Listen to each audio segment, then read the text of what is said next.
Have you ever had a judge question that you just didn't know how to answer? Or have you never set foot in a judge's room? In that case, this video is just for you. This video will be teaching you all about judging, what to do, what not to do, and how to present yourself to any judge you come across. When you first enter the judge's room, you can have a 5-minute uninterrupted presentation, followed by a 10-minute Q&A for a maximum of 15 minutes in the judge's room. The purpose of judging is to evaluate teams, the robots, and eligibility for certain awards. A judge is a volunteer, not a paid employee.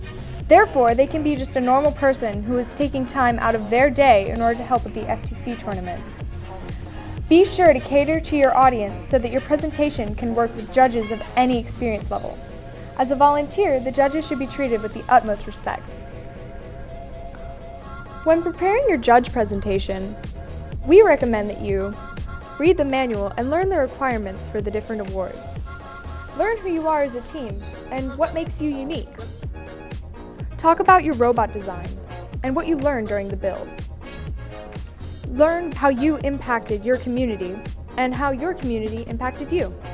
A few weeks before competition, make sure everybody knows their lines and knows them well. They must be able to say them very confidently. And also, make sure that everybody knows the portfolio. If they have to use it, make sure they can flip to their page fast and correctly. When you practice, make sure to practice with every prop that you're going to use in the judging room. And practice a lot. And the more times you practice, the more smoothly it will go in the judging session. There are some common mistakes you can make during judging and Q&A. For example, make sure everyone gets to talk. This will make them believe that everybody knows the information. Secondly, speak clearly so that the judges can clearly hear what you have to say. Make sure to stand close to the judges so that they can clearly hear what you have to say and know that you are confident. Make sure you don't fidget because this will make them think you are nervous and distract them from what others have to say. Then end on an upward inflection so that your teammates can continue from where you left off. And remember, right before judging, always stay calm. You'll always say your lines better when you're calm and smiling. As you enter the judge's room, make sure you're confident because you know what you're doing. We're ready for you now. Now, let's take a look at a presentation that will not be what the judges are looking for. I need some lunch.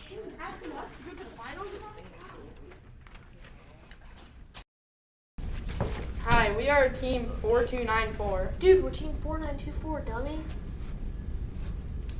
Yeah, so this is a robot. It uses, omni-wheels. Uses that to sort of move around the field in ways, I don't know. This is our claw right here. It used to be really, really bad and really sucky, but I think we might have fixed it by now.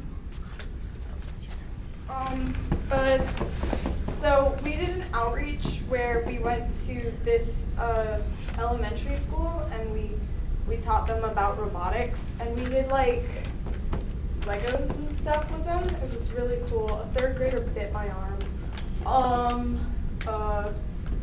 Yeah. And now let's take a look at an example of a more professional planned presentation.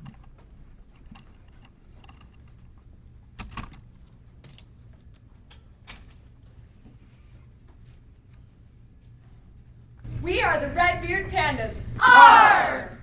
We are a community-based team who loves to outreach while we build our robot. Our robot is an X-drive base of omni-wheels. This enables us to go forward and backward, straight left to right, and spin around. We used math to develop our virtual 4-bar linkage so it can swing up and through.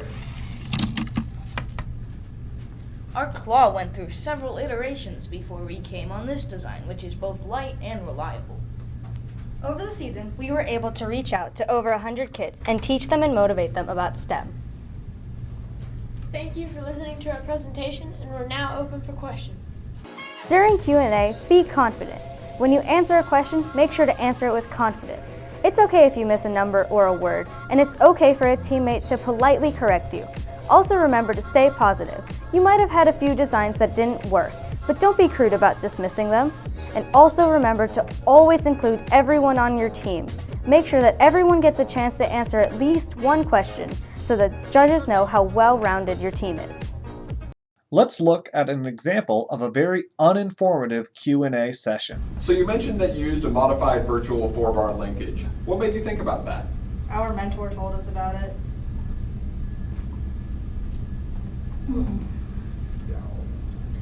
What reasons did you come up with for the X drive that you use? It's like stable, I guess. It looks pretty cool. Yeah. Can you tell me about your sustainability plan? I mean, yeah. What's a sustainability plan? I mean, yeah, What's that supposed to be? we got sponsors, and they're on the back of our shirt. These are all our sponsors, and honestly, mostly the coaches just email them and they give us money. Yeah, okay. So the claw that I think I saw looked like it was made out of Lego Technic pieces. Can you tell me about that? Yeah, it looked colorful. It was really colorful. One of the days, she was like messing around with Legos, and we just decided that it looked cool, and that it might work, so we just added it to our robot. It was there's something about it was lighter than the other one, and Yeah, I think that was it. yeah. Your outreach mentions that you reached 100 kids. How did you do that? We didn't really reach that many, but we reached like 15, and we taught them a little bit about like some stuff our coach told us to do. Most of them were our siblings. They were not fun. Yeah, boring. And finally, let's look at an example of a more informative Q&A. So you mentioned that you use a modified virtual 4-bar linkage. What made you think about that? So at the beginning of our season, we brainstormed a bunch of different ideas about how we can uniquely meet this year's challenge.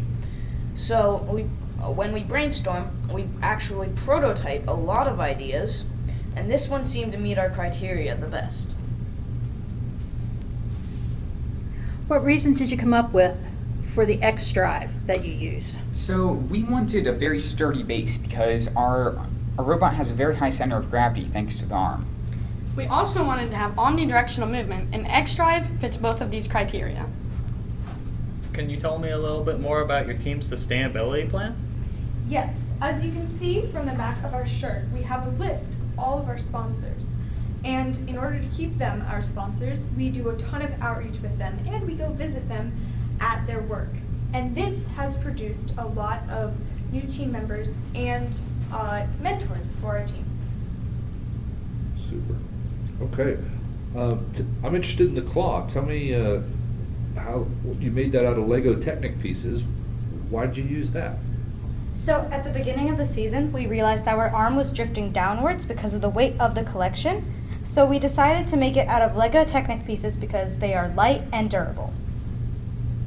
In your presentation, you mentioned that you did outreach and reached 100 kids. Can you tell me more? So we used EV3s so that the students could learn simple programming and make a robot. We also did summer camps. And you can read more about our EV3 outreach and summer camps on this page. Before you leave the judges' room, be sure to thank them for their time and encourage them to come ask you more questions in the pits. As a recap for what we've covered in this video, always be confident, prepare for your presentation, stay calm, and as always, have fun.